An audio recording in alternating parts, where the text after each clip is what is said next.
উফ দাদা, আজকে সবাই মিলে আমরা লং ড্রাইভে যাব ভাবতেই পাচ্ছি না। সে তো ঠিক আছে, কিন্তু আমি হিনাকে তোকে এখনো কিছুই জানাইনি রে। এখানে এলে নাই ওদের বলে দেবো। আচ্ছা, ওদের রেডি হয়ে তাড়াতাড়ি আসতে বলেছিস তো? হ্যাঁ রে, ওরা বেরিয়ে পড়েছে, এক্ষুনি হয়তো চলে আসবে। আর বলতে বলতেই হেনা আরিশা তো চলে এলো। কি ব্যাপার ভিকি বাবু?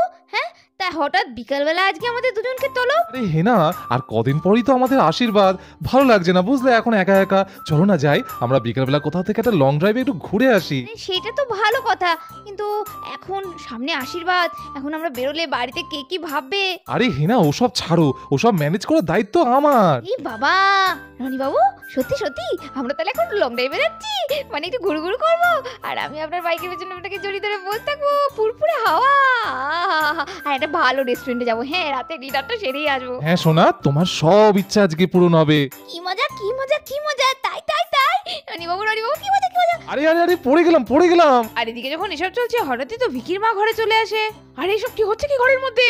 আরে রনি বাবু, মাদার ইন্ডিয়া চলে এসেছে। কি ব্যাপার, কি হয়েছে? হঠাৎ করে এত আনন্দ উল্লাস দেখছি। আসলে মা, আমরা সবাই মিলে ঠিক করেছিলাম, মানে আমরা না দাদা, মানে হেনা বৌদি ভাইকে নিয়ে একটু লং ড্রাইভে বেরোতে ইচ্ছা করছে। সেই জন্য ভাবছিলাম আমরা চারজনে একটু যাই, একটু লং ড্রাইভে ঘুরে আসি। কি মাথা খারাপ? একদম নয় ভিকি, গল্প করতে হলে এখানে করো।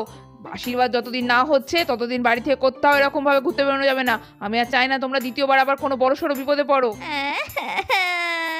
হয়ে গেল রানী বাবু, আমাদের আর গুরু গুরু হলো না।